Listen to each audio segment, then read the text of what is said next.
HarperCollins presents Winter on the Mersey by Annie Groves, read by Emma Gregory.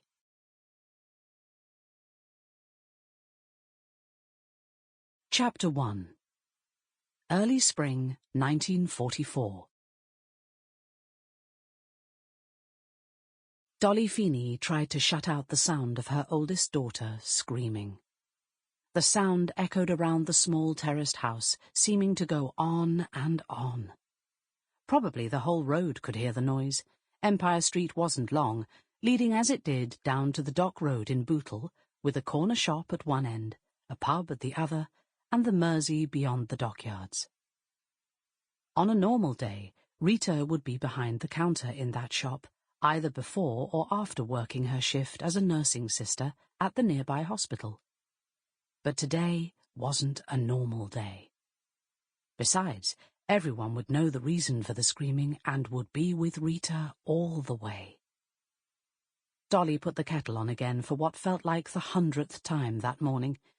No, it wasn't every day that she prepared to welcome a new grandchild into the world. Pop, Dolly's husband, came into the kitchen, his white hair bright in the gloom of the cloudy day. He'd been up half the night, thanks to his duties as an ARP warden.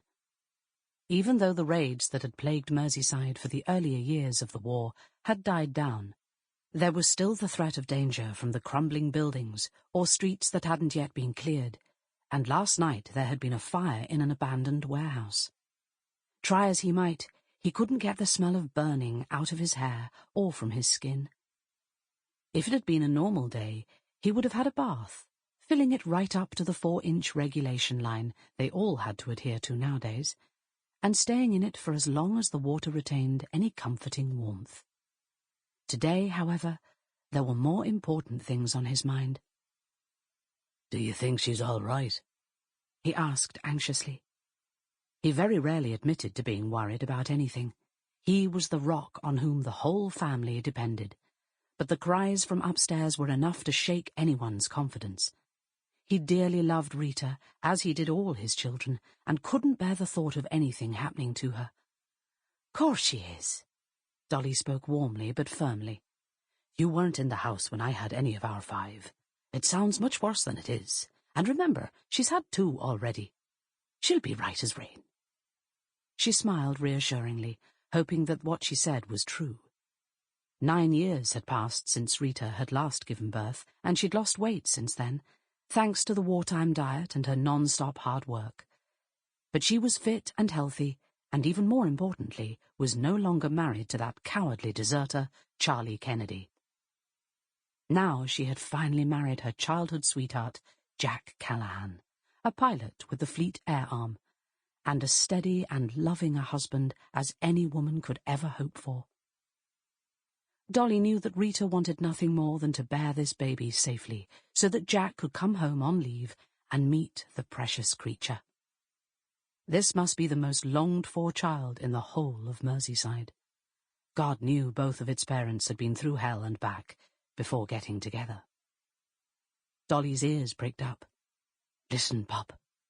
She wiped her strong, reddened hands on her faded print apron. "That's a different noise, that is.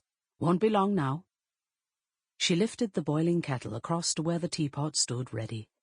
"Best have a cup now, as who knows when we'll get the next one." "Are you sure? Sounds just the same to me." Pop looked doubtfully at his wife. He wanted to believe her, but didn't trust himself to do so. It seemed no time at all since Rita herself was a baby, a pale-skinned little beauty with deep red hair. Now here she was, having her own 3rd child. Where had all those years gone? "Ma'am, have you got any more hot water down there?" came a voice from the top of the stairs. "I'll bring it right up, Sarah, love." Dolly emptied the rest of the water from the kettle into a large enamel jug and then set another lot to boil just in case. "Pop, why don't you fill the biggest pan from the tap and put that on to heat up as well?" She bustled to the door, all anxiety gone now that there was something useful to do. Pop looked around uncertainly. They'd lived in this house for almost all of their married lives, and yet he still wasn't sure where all the utensils in the kitchen were kept. Sample complete. Ready to continue?